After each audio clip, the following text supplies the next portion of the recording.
the effect, what you see in the video, is magnetic interference, okay? The object is so close to the camera that is affecting the video on the camera, okay? You can hear it, and you can see little black dots. The more we saw this tape, original tape, on a camera, the more evident was this alteration of the tape. And this was very important because we took this tape for the first time ever to the University in Mexico to be analyzed. It costed us $2,000 just to analyze the tape, $2,000. But the results were just amazing. And after watching this story, I will present you the results.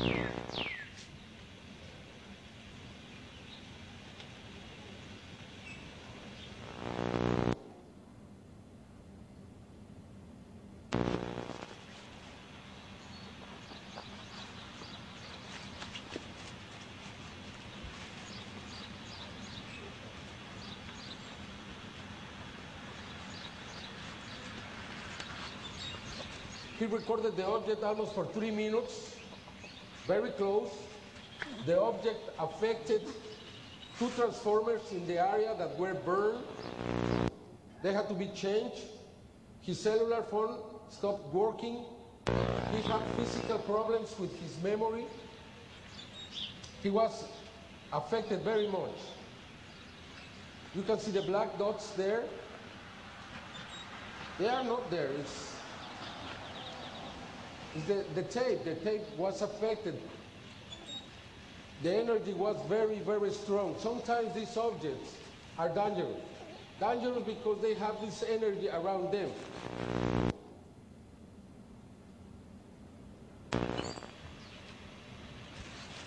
And Mauricio Ruiz managed to fix the camera twice because the camera wanted to shut down.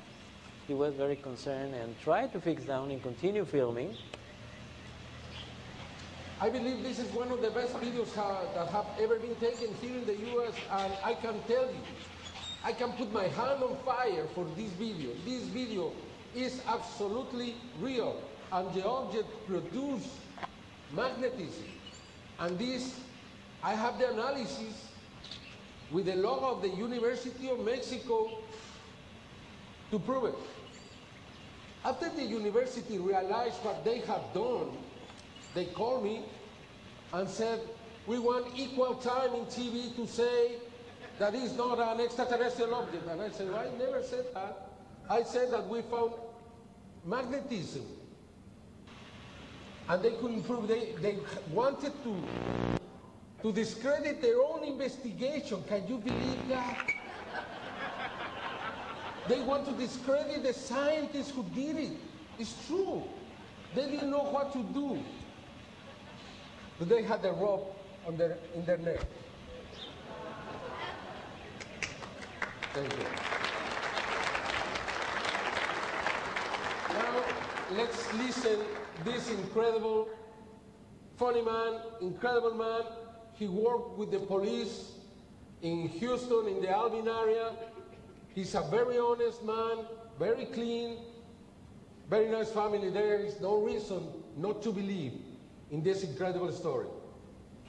Early in the morning, about 7:15, 7:20 at the latest that I could recall, on that particular day, April 11th, 2008, I normally come over from upstairs straight to my kitchen.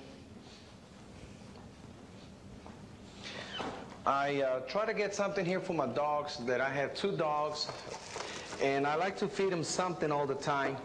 And right now I'm just grabbing anything. But what I do, I come in and I get something for my dog, so I'm gonna go feed him. I come outside early in the morning. Most of the people already went to work.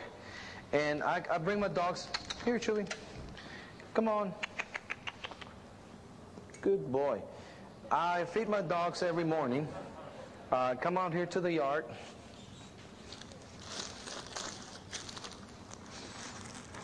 Here, Chewy. Come on, get some more. Good dog, here. Spiky. Yeah, and as I'm feeding my dogs right here, here. Good doggy. Come and get it. You're a good doggy.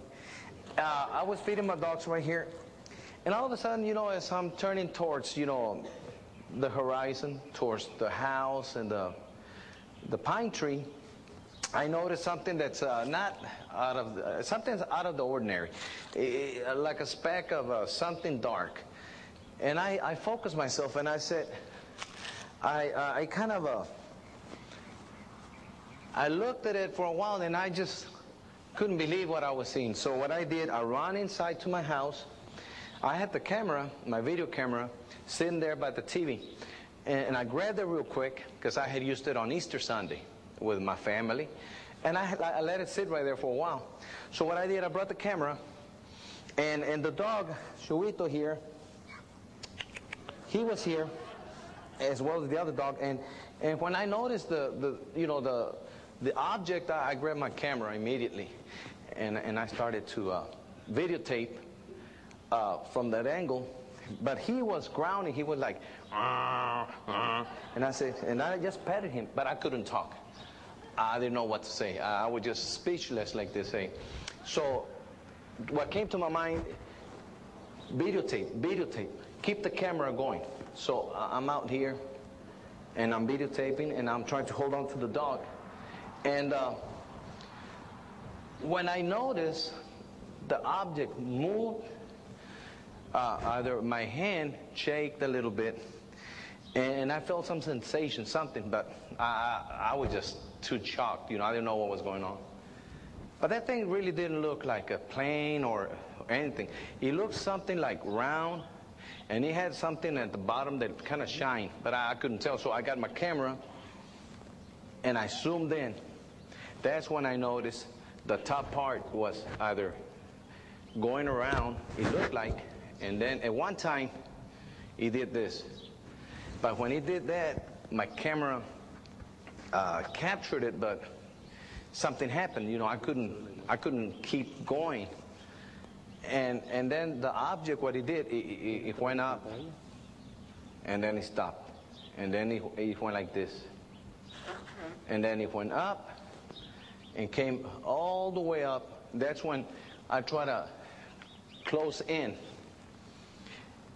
And when I noticed that the object didn't take off, no, it just glided away, like a kite. It just glided away towards the horizon.